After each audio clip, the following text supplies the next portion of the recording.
Good evening everyone. आज की class में जो आपके पास कुछ फिजिकल इक्वेशन हमारे पास गिवन है, इन फिजिकल इक्वेशन की हमें डायमेंशनली चेक करना है कि इन फिजिकल इक्वेशन डायमेंशनली करेक्ट हैं या नहीं है। क्लियर? तो हमारे पास क्वेश्चन है, check whether the following equation is dimensionally correct. क्या ये इक्वेशन डायमेंशन के बेस पर करेक्ट है या नहीं है? तो डायमेंशन के बेस पर किसी भी फिजिकल इक्वेशन को करेक्टनेस चेक करने के लिए हमें लेफ्ट हैंड साइड और राइट हैंड साइड दोनों की डायमेंशन को इक्वल दिखाना होता है। अगर दोनों की डायमेंशन इक्वल आती हैं तो आपके पास जो फिजिकल इक्वेशन है वो डायमेंशनली करेक्ट होगा, अदरवाइज इनकरेक्ट। क्लियर? तो हम इन पर बेस क्वेश्चन करते हैं। तो फर्स्ट क्वेश्चन है आपके पास 1/2 mv² इक्वल टू mgh। अगर आप देखें 1/2 mv² ये काइनेटिक एनर्जी का फॉर्मूला है और mgh आपका ग्रेविटेशनल पोटेंशियल एनर्जी का फॉर्मूला है। आपको दिखाना है क्या ये डायमेंशनली करेक्ट है या नहीं है। तो dimension of left hand side, तो देखो 1/2 तो नंबर है, इसको हम नेगलेक्ट कर देंगे। m क्या है? मास। मास का आपके पास आ जाएगा कैपिटल M। क्लियर? v क्या है? वेलोसिटी, तो वेलोसिटी का LT-1 और स्क्वायर है तो स्क्वायर। क्लियर? अब इसको थोड़ा सॉल्व कर देंगे हम। तो m ये स्क्वायर है तो l की पावर भी 2 और t की पावर भी 2 आ जाएगा, लेकिन यहाँ पर -1 है तो -2। तो ये लेफ्ट हैंड साइड की डायमेंशन आ गई m L² T-2, जो कि आपके पास एनर्जी की डायमेंशन होती है। क्लियर? अब राइट हैंड साइड की डायमेंशन, तो dimension of right hand side m क्या है? मास, तो मास के लिए आपके पास कैपिटल M। जी आपके पास एक्सेलरेशन ड्यू टू ग्रेविटी, तो एक्सेलरेशन ड्यू टू ग्रेविटी की वही डायमेंशन होती है जो सिंपल एक्सेलरेशन की होती है, यानी LT-2। क्लियर? और h आपके पास क्या है? हाइट, तो हाइट मतलब डिस्टेंस ही है तो उसके लिए क्या आएगा? L। क्लियर? तो m L और L हो गया आपके पास L² और t की पावर -2। क्लियर? तो इसका मतलब लेफ्ट हैंड साइड यानी dimension of left hand side equal to आ गया आपके पास dimension of right hand side. इसलिए this physical equation is dimensionally correct.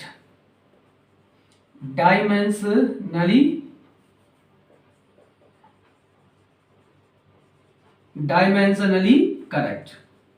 Clear? तो ये क्वेश्चन आपके पास डायमेंशनली करेक्ट है क्योंकि लेफ्ट हैंड साइड और राइट हैंड साइड दोनों साइड की डायमेंशन इक्वल आ गई। क्लियर?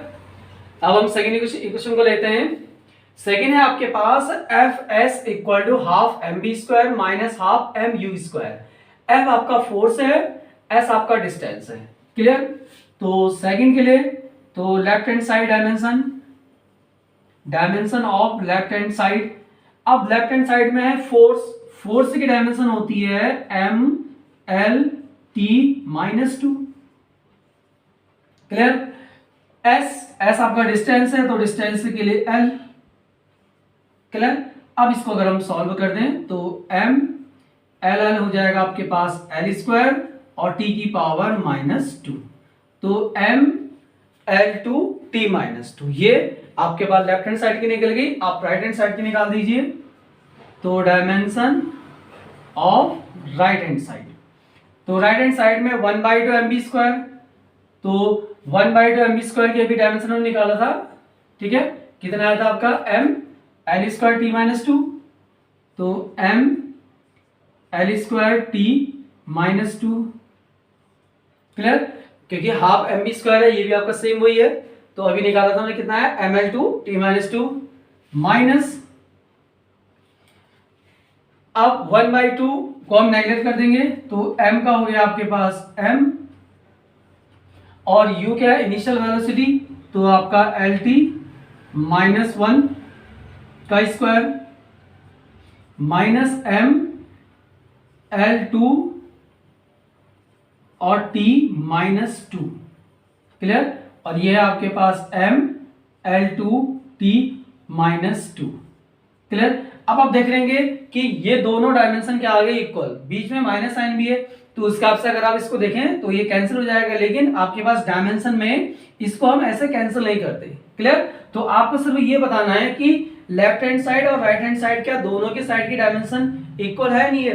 तो लेफ्ट हैंड साइड की डायमेंशन ml2t-2 और राइट हैंड साइड की डायमेंशन वही है ml2t-2, इसलिए LHS और RHS दोनों साइड की डायमेंशन क्या है? इक्वल है, इसलिए this relation is also dimensionally correct. यहां पर हम इसको सब्ट्रैक्ट ऐसे अगर आप देखें तो ये तो 0 हो जाएगा, फिर तो आप इसकी कंपेयर नहीं कर सकते, लेकिन डायमेंशन में हम इसको इस तरह से कैंसिल आउट नहीं करेंगे। क्लियर? तो इसलिए आपके पास लेफ्ट हैंड साइड, ठीक है, dimension of left hand side equal to dimension of right hand side, तो इसलिए this relation is also dimensionally correct. Clear?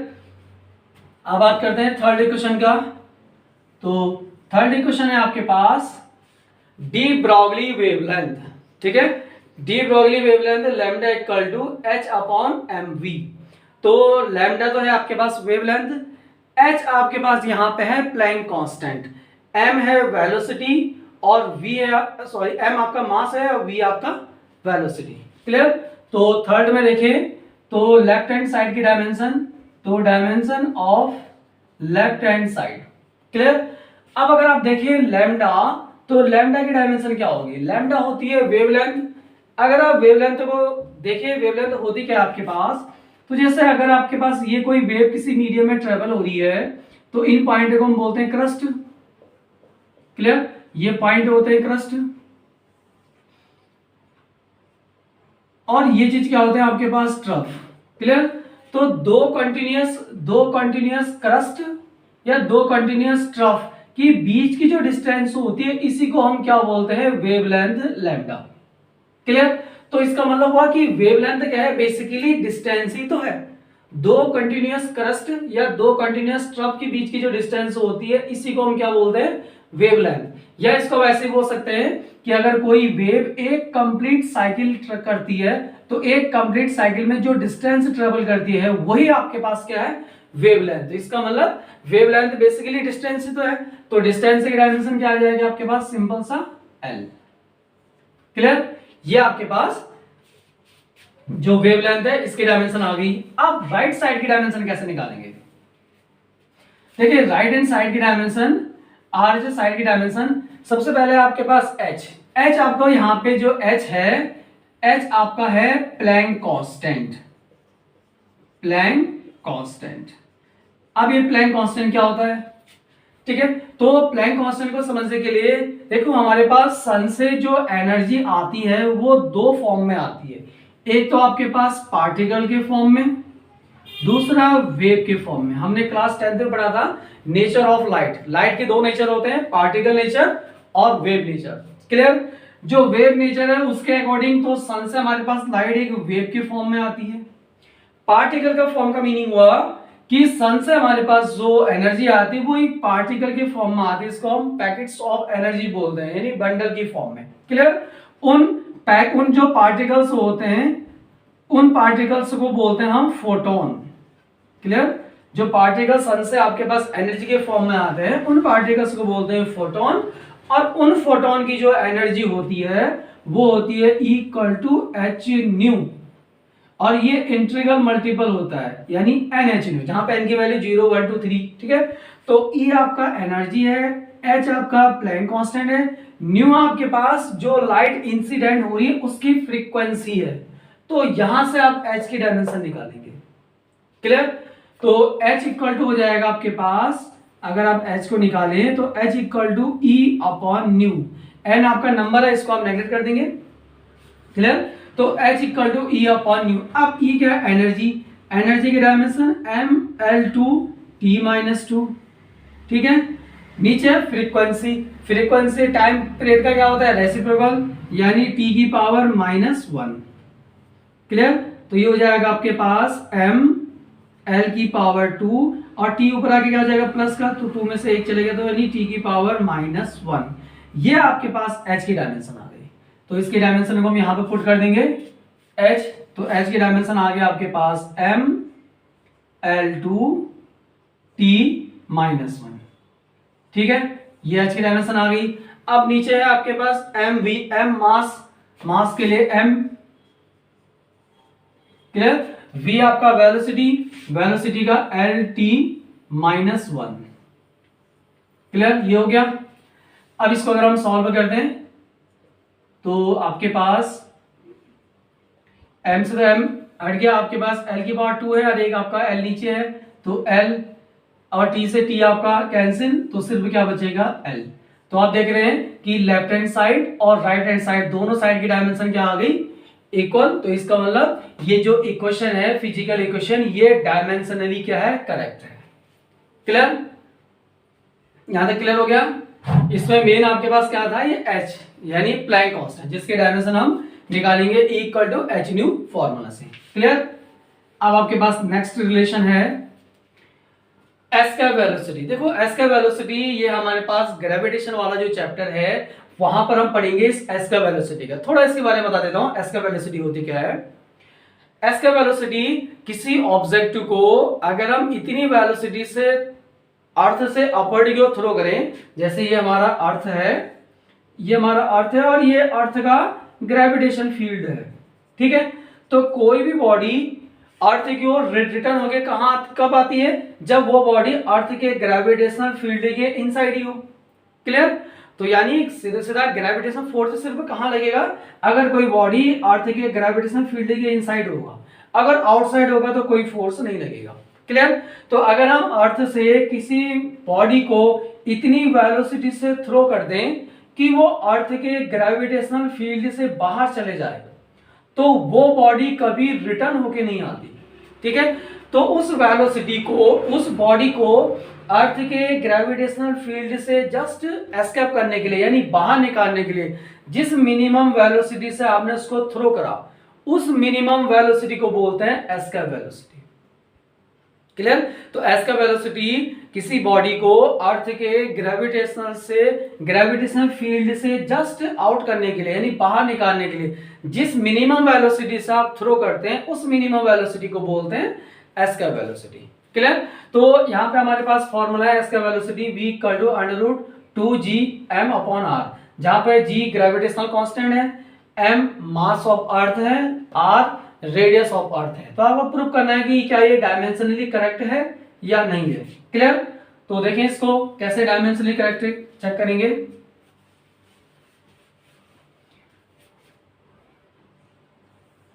देखो v क्या आपके पास वेलोसिटी, तो वेलोसिटी तो dimension of left hand side, तो वेलोसिटी का तो आ गया L T minus one. Clear. तो ये लेफ्ट हैंड साइड का आ गया। आप राइट हैंड साइड की कैसे निकालेंगे, तो देखो पहले आपके पास g क्या है, ग्रेविटेशन कांस्टेंट, इसकी डायमेंशन निकाल दीजिएगा। अब इसकी डायमेंशन कैसे निकालेंगे, देखो हमारे पास न्यूटन का ग्रेविटेशन फॉर्मूला क्या है, capital G m1 m2 over r square, ठीक है। तो यहां से g को अलग करोगे तो g equal to F R square over m1 m2, ये हो गया। क्लियर। अब देखो f की डायमेंशन पुट करेंगे तो m l t माइनस 2, ये आपकी डायमेंशन हो गई r का l स्क्वायर, और ये भी मास है, ये भी मास, तो ये हो जाएगा m स्क्वायर।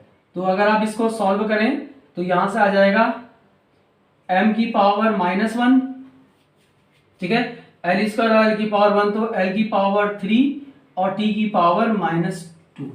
तो ये आपके पास g की डायमेंशन आ गई। क्लियर। तो dimension of right hand side equal to square root, ये लगा आपने 2 नंबर है, इसको आप नेगेट कर देंगे, g की डायमेंशन आपने निकाल दी है m की पावर माइनस 1, l की पावर 3 और t की पावर माइनस 2। m क्या है, मास ऑफ अर्थ, तो उसके लिए m ही यूज होगा। r है रेडियस ऑफ अर्थ, तो रेडियस यानी डिस्टेंस ही है, तो l, ठीक है। अब देखो m की power plus 1 minus 1 cancel out, l की पावर 3 और एक नीचे है तो एक पावर कम हो जाएगा, तो l की पावर 2 और t की पावर माइनस 2। क्लियर।